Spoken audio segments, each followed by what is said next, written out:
All right, it's not technically Super Bowl week, but it's the lead up to the Super Bowl. So Chiefs, Eagles, right here on Fox 26. So we're going to talk about that. We're going to talk about the Texans. We're going to talk about everything with Kyle Brandt of Good Morning Football. And then afterwards, we got to get into this whole Bobby Slowick fired, who they hire, what the Texans need to do. And then we'll hit on the Rockets as well, as they're the second best team in the NBA. But right now, and also Alex Bregman, right now, here's my conversation with Kyle. All right, Kyle, let's talk some football, man. Pretty big game coming up. Chiefs, Eagles.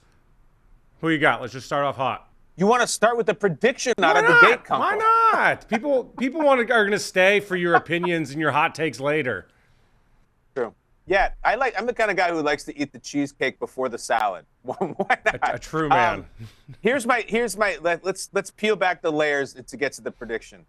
So it's kind of fun to say, Eagles, because it's fun to pick against the Chiefs, because if the Chiefs lose, it's a historical event. It's just something that so rarely happens, and everyone will be such shock about it.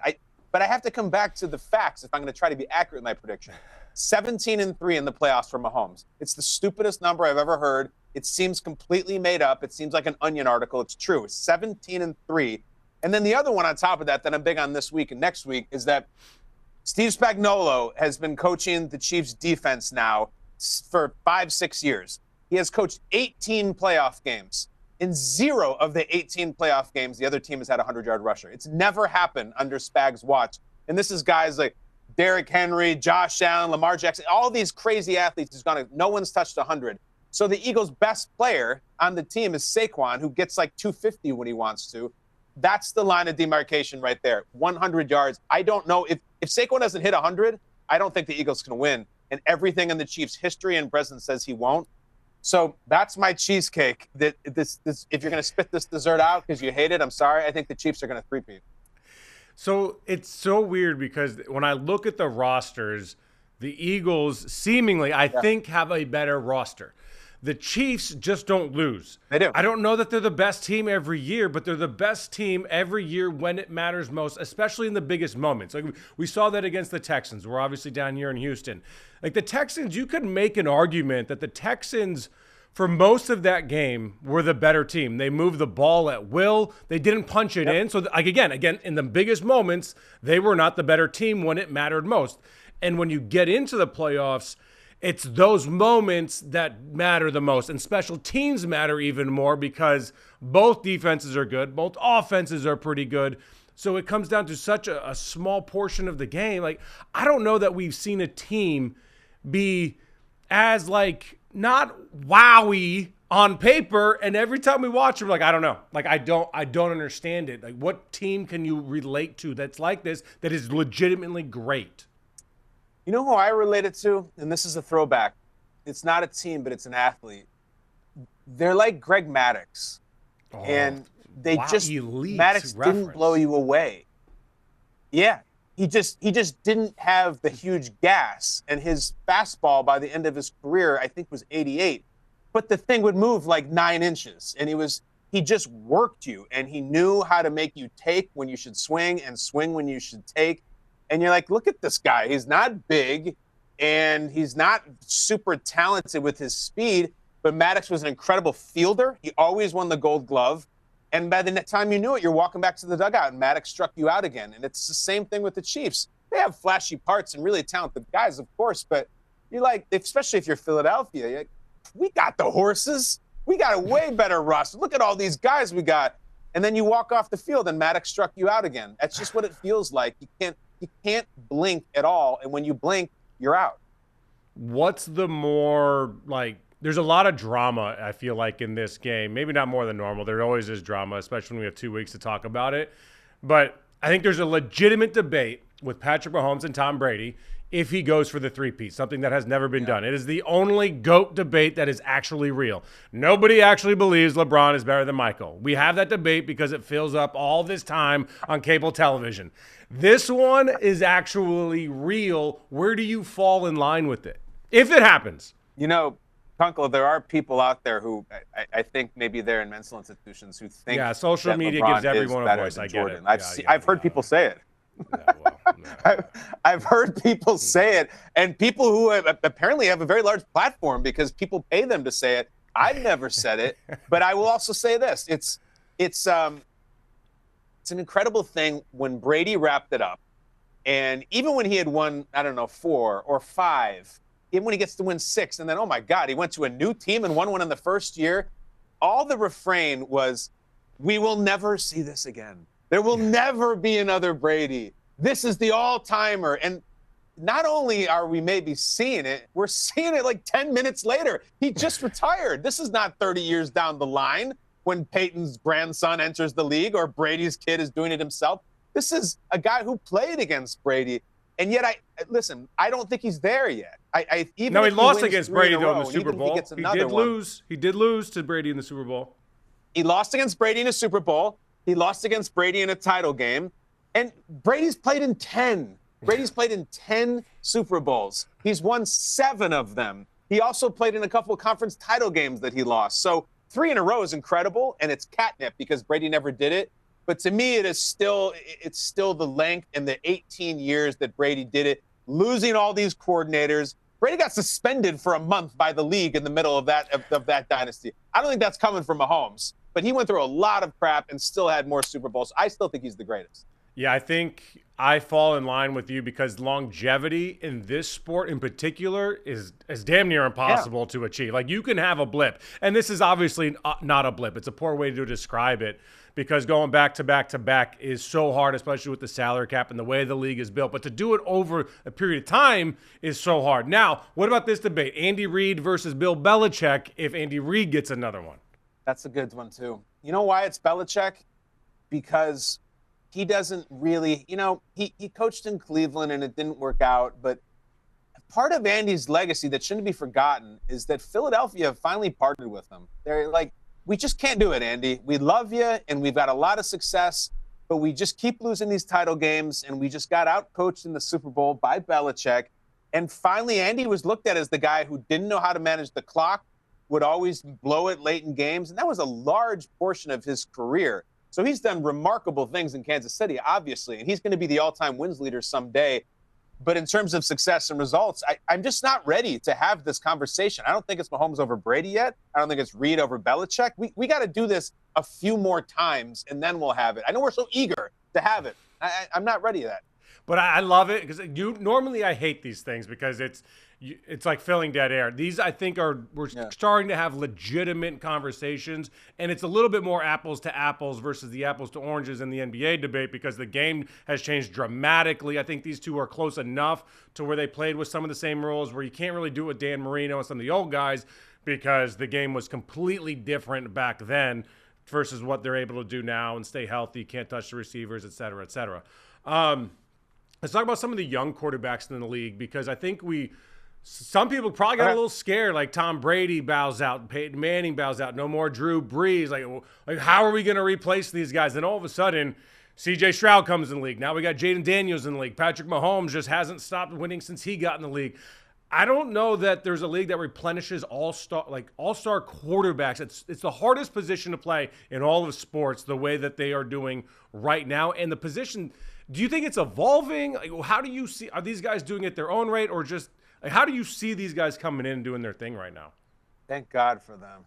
I'm so happy for them because there's the names that you mentioned, and then there's, Phillip Rivers, Ben Roethlisberger, Eli Manning, Matt Ryan, across the board. These were like the honorary gentlemen of the sport who you would tune in every single weekend, and they're carrying the league in one way or another. So, listen, I'll go back to Jordan again. There was this real concern in the NBA at an all-time high about what are we going to do when Jordan retires? Is Allen Iverson the face of the league? Is it this young kid on the Lakers, Kobe, or is it Shaq? And then eventually LeBron comes. I'm looking at Jaden Daniels and Caleb and even guys who aren't even that young, like who I just love, like Baker, who's been around for a long time, who I think is awesome, or Justin Herbert, who we're just waiting for. It's been an incredible thing because all those guys leave and you're like, there's no way we're going to have new classes coming in like this. And then you look at Josh and Lamar and everything's great right now with quarterbacks and everything it's going to get even more interesting next year. Deion Sanders' son is going to be the starting quarterback for one of the teams. I think it starts very young. I think the position's gotten very sophisticated, and we'll see. Is he, Kyle? Is he, though? Yeah. Where? I don't know where yet. We get to talk to Dion next week on Good Morning Football, and we're just going to pry about where he's going. And is he going to say no to one of these teams? I mean, Jacksonville is sitting there, and they have a quarterback, but I don't think they're drafting him. And then are they going to veto him? I thought the whole thing was supposed to be set, Will. He was supposed to go to the New York Giants. He had the cleats and everything. And the Mara family, this esteemed, beautiful family, is going to draft the Sanders family. It was going to be such like a weird sitcom with bizarre roommates. But then the Giants messed it up, and they don't have the number 1 pick. So he will be starting somewhere. Yes, it will. You don't want it to? No, I didn't say I didn't want it to. And I'm not the draft guy. Like, I wake up and I shower and I'm clean. I'm not like the sneaky draft guy that sits in his basement. But everything I read is like third round draft grade on that kid. Honestly, I don't want it. One thing I've learned about the draft is that a lot of times you hear that not only just about someone as high profile as Shedeur Sanders. You hear, this year's draft has no quarterbacks. Yeah, not a quarterback draft, These teams get seduced and drunk on quarterbacks. Tune in on draft night, they'll start taking them. It always happens. They always find their way up. And to have someone as glitzy and as alluring, allegedly, as Shedeur Sanders, he'll go. He's not going to the 3rd round. I'm not a draft guy either. I also shower, to use your phrase, but he'll go. He'll go early. Dude, I couldn't agree more with that because as soon as they run around their underwear, I was like, oh, my God. I had no idea that this lineman could run this rate or this quarterback. Like, wow. First of all, it doesn't even matter. The combine changes everybody's minds, and then they play again, and then they do their workouts. It's all orchestrated. There's no defense. It's like, oh, my God, the arm talent. The dude played D1 football. Like, he's got great arm talent. There's so much more that goes into playing football than that aspect. All right, all these hirings and firings and things going on right now. Can Aaron Glenn fix the Jets? It's the greatest mystery in all of sports. I love the hiring of Steve Wilks. He is a leader of men. He is a great defensive mind. I covered him in Carolina. That franchise stunk for 5 years, and then they fired their coach, whatever coach it was, and then Steve Wilks took over as interim head coach. He won down the stretch, amazingly enough, with the same exact roster that was losing because he created a culture to help win. So I love that hire on the defensive side of the ball. Can he fix it, though? Can they do it? The answer is probably not. I hope that they can, but probably not. The Jets typically don't win. I don't know who their quarterback is going to be, and I'll tell you, Will, I do not think it's going to be Aaron Rodgers. I do not think he's going to be back. I could be wrong. I've followed Rodgers very closely. I know him just a little bit, and my instincts are that it's been 20 seasons and it was a great run. I think he's going to walk away. Whether that's because the Jets don't invite him back, I'm not sure. I think he's going to be done. So the idea that now we're going to have Aaron Glenn, the first-time head coach, he gives a great press conference, and I guess he can fire up the defense. Here's what I don't like.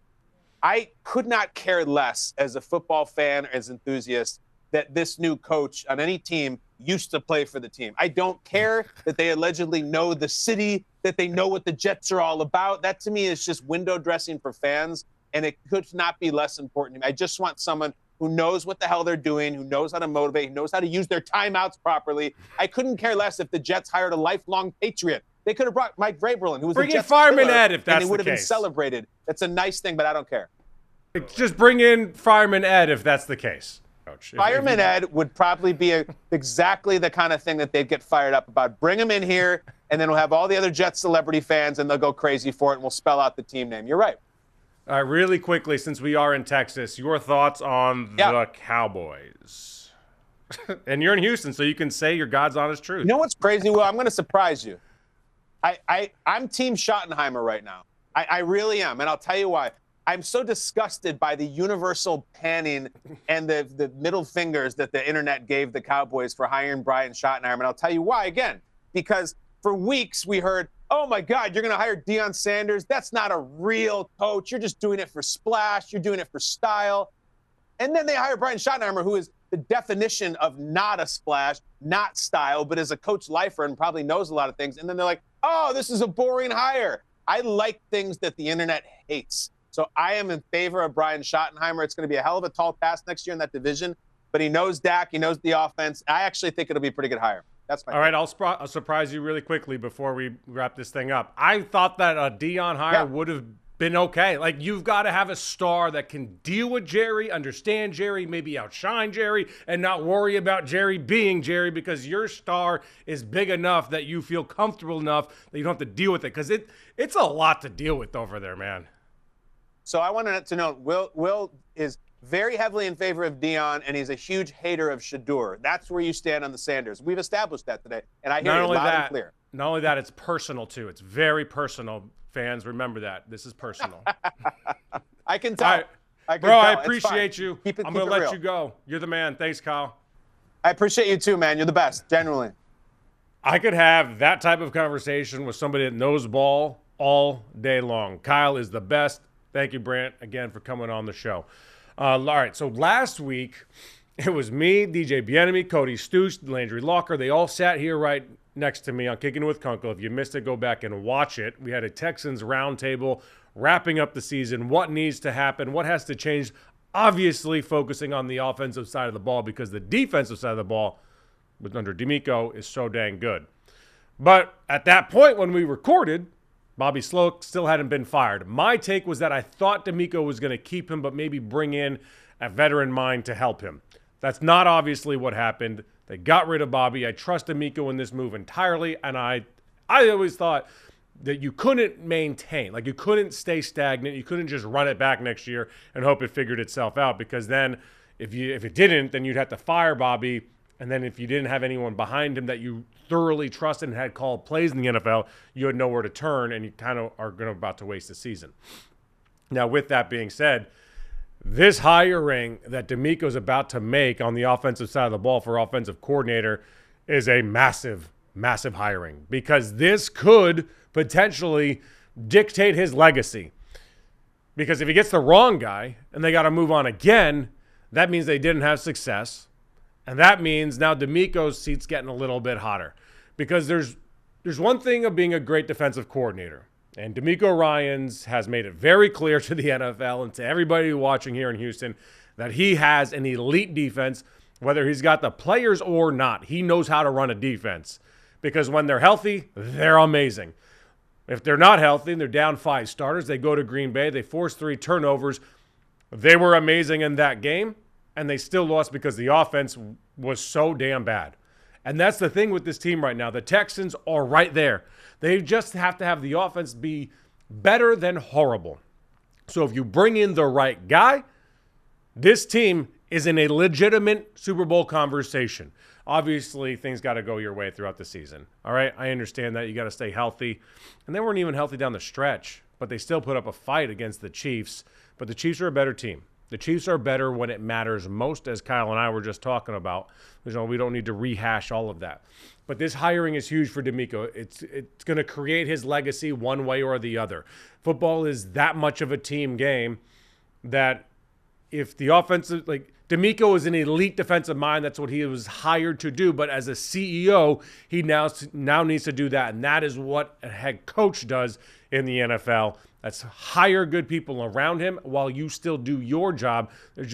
He's no longer just the defensive coordinator and saying, hey, my defense is good.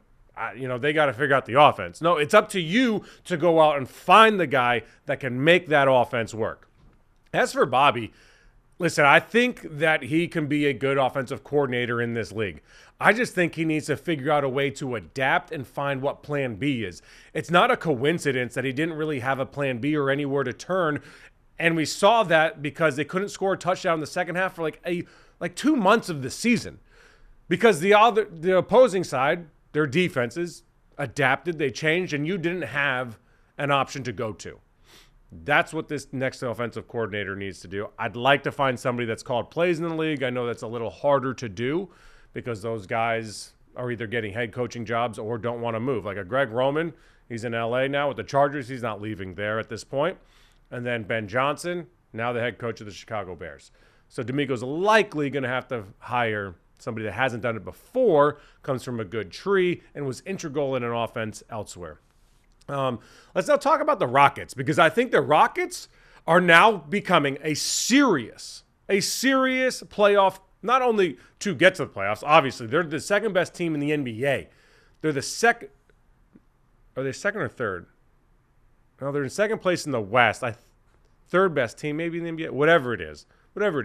They're beating the best teams in the NBA. They've beaten the Cavs twice, one at home, one on the road. They beat the Thunder and they beat the Celtics. They're the only team in the NBA to do that. They're the only team to beat the Thunder and the Cavs, let alone throwing the Celtics into the mix.